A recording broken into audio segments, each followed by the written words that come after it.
The following segment is brought to you in partnership with Future 42. Turn your frustration into action at future42.org. This time of year in particular, we're thinking a lot about gratitude, how grateful we are for our loved ones, how grateful we might be for a steady job or income. And it's also time for us to really think and reflect on people who are struggling, people who aren't feeling that level of gratitude in their lives right now. And especially the week of Thanksgiving. And I was reminded of gratitude and the true need out there as people are just crushed under the weight of inflation and gas prices.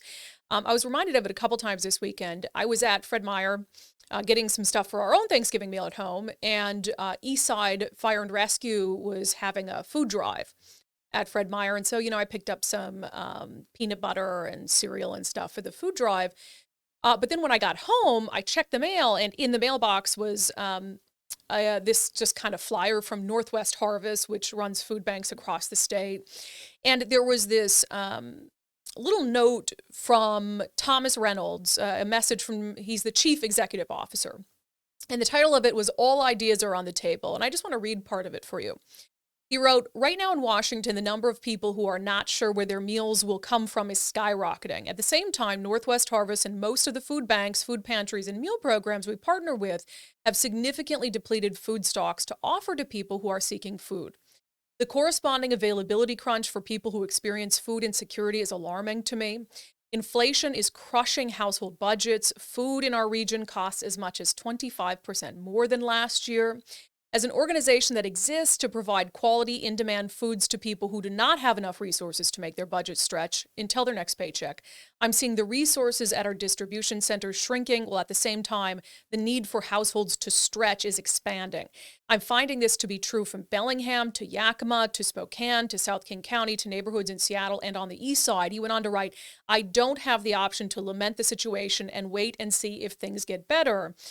He went on to say, "For me, I am worrying about fulfilling the heart of our organization's mission that pales in comparison to the worry families are experiencing when money is exhausted and risk of hunger weighs heavily." And that's hard to hear. But look, we know that the people who are really suffering under the pressure of inflation are those people who are kind of right on the line, who, when food costs 25% more in some instances, that's the difference between them being able to afford it or not afford it.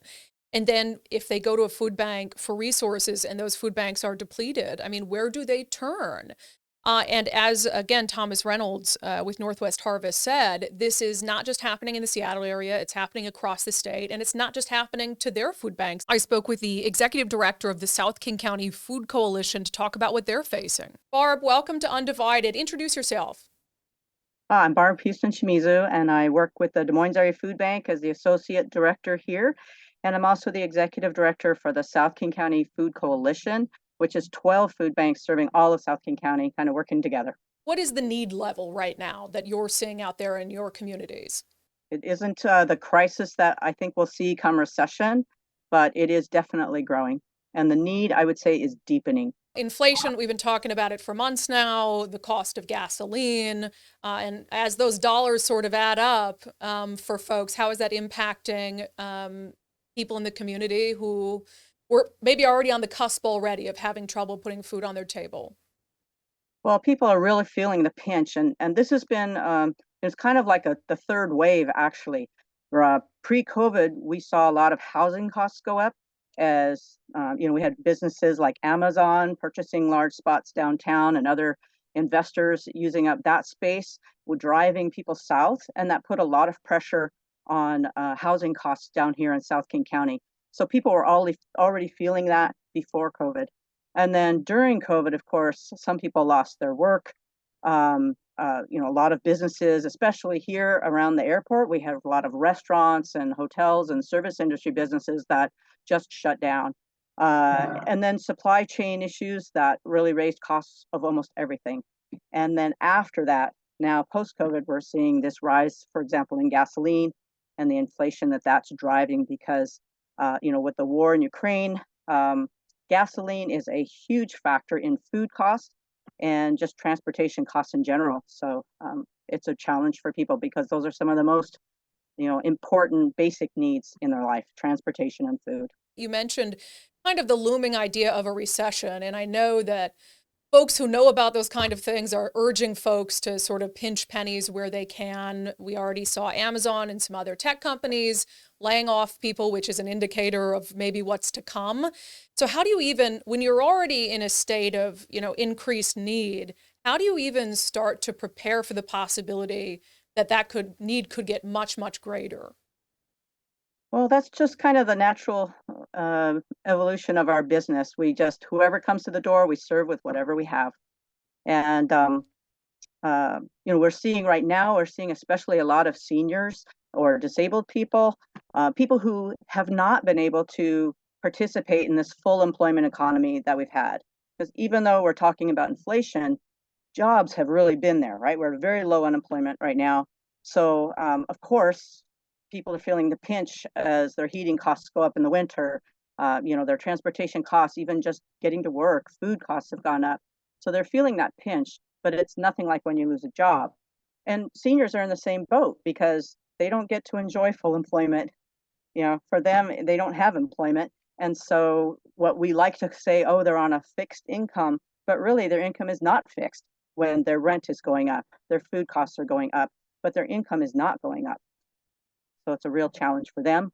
And yeah, next up, definitely we are looking at recession. And then it's just a matter of how deep that might be. Yeah, fixed income, but not a fixed cost of living. And that's really challenging for retirees and folks who are out of the workforce, as you said.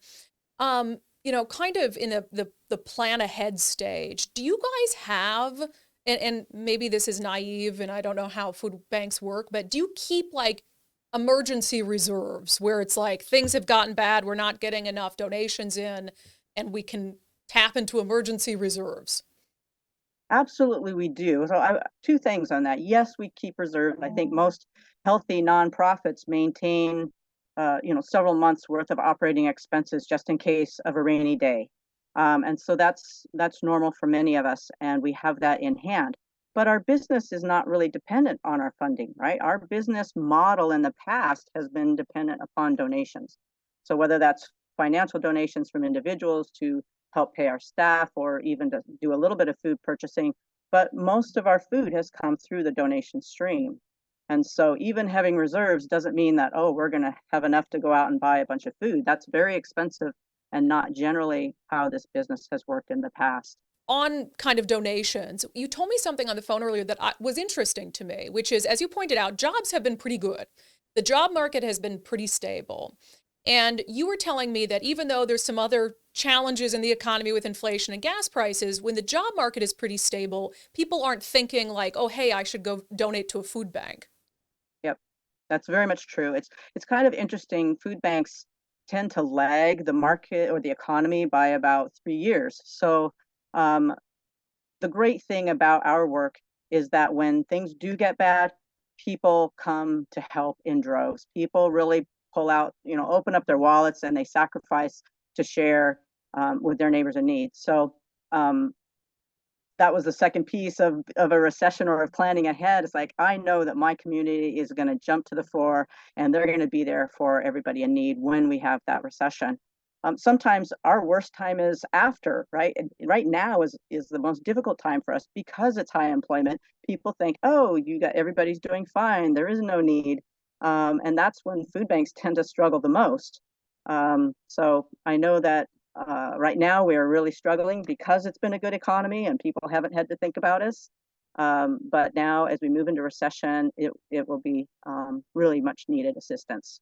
You also mentioned two kind of cushions that you guys have lost recently, one related to trade and one related to COVID. Can you explain that? Sure. Prior to COVID, we had some, during the previous presidential administrations, we were having some conflict with China in terms of our trade agreements and putting tariffs on them, and that was a challenge for our farmers because China is a big market, of course, also. So to offset that, the federal government put billions of dollars into supporting our local farmers, and then that food turned around and came through our emergency food systems. So that was meant to help both the farmers and it helped us as well. But those trade mitigation products have now sunsetted. Those support programs for the farmers have sunsetted, and so that food is no longer coming through our organizations. And then we also have, during COVID, of course, as everybody knows, the government spent billions of dollars to make sure that there was food flowing out into the communities as jobs shut down, businesses shut down, and food might not have been as available. Imagine what would have happened if we didn't have that kind of support in our communities. So yes, we had tons and tons of food flowing through our systems that we were then pushing out into the communities to make sure that people had it, no matter what was happening with their jobs during COVID. And again, that kind of extra support has now sunsetted, and we're kind of having to go back to the norm. Does normal even exist Yeah, anymore? you see me laughing. Back to the Yeah. norm. Yeah, which is still fairly high, and part of that is also that with COVID, we were able to adopt some new programs. We did lots of innovation in a very short period of time, trying to reach people in new ways. So, for example, in addition to our regular food bank that people can come in and shop for their food, kind of in a grocery style, we are also started up a DoorDash delivery program in collaboration, obviously, with DoorDash and United Way. And so we're reaching hundreds of families every week through delivery.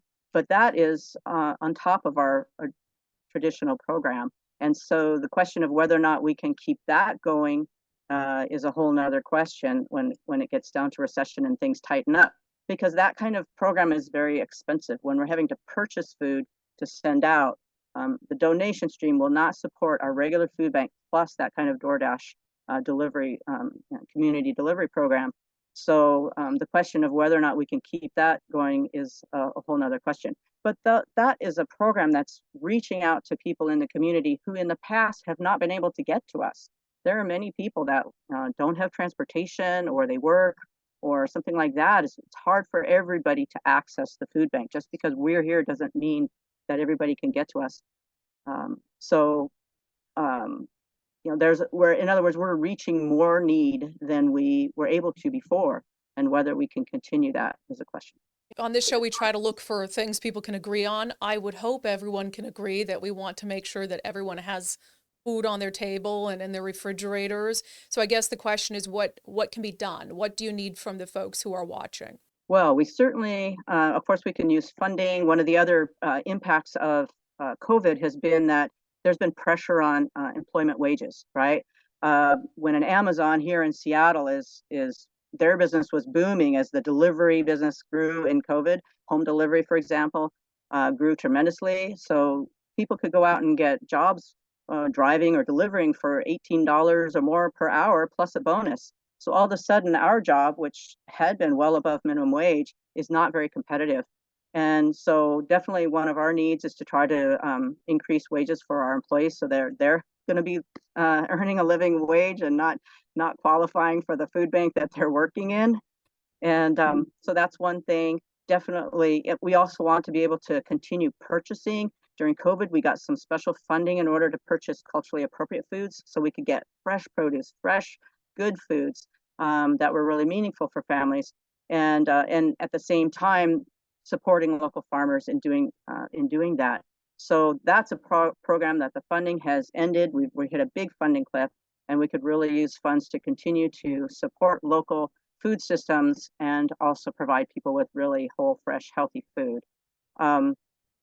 And then just food donations, kind of getting back to that, where the food donations are a lot less than they used to be in terms of just our dry and canned goods. So if people can think about starting to get back in the gear with that. Of course, with COVID, everything kind of shut down and everybody stayed home, and they weren't out in some of the social settings, the church or the civic organizations that that have previously driven those kind of donations. They weren't out doing those things, and if they can kind of move back into that donating space, that would be really helpful. And top items that you guys like to get in at the food pantries and banks? The food bank, well, and it kind of depends on some of the programs that food banks are doing, but definitely for us here at Des Moines, we're definitely looking for some protein products, especially for our seniors, some extra protein like, I don't know, peanut butter or canned meats like chicken or tuna. We also sometimes have special like we have a special backpack program for kids where we're providing weekend backpacks through our local schools. So we can definitely use like oatmeal or little applesauce cups or juice cups or things that would be great for children. Okay, Barb. Well, we appreciate the work that you and your entire crew are doing, and we'll see what we can do to get some folks moving at the grocery store and bringing stuff to their area food banks. That would certainly be very much appreciated and much needed. Thank you very much. The preceding segment was brought to you in partnership with Future 42. Turn your frustration into action at future42.org.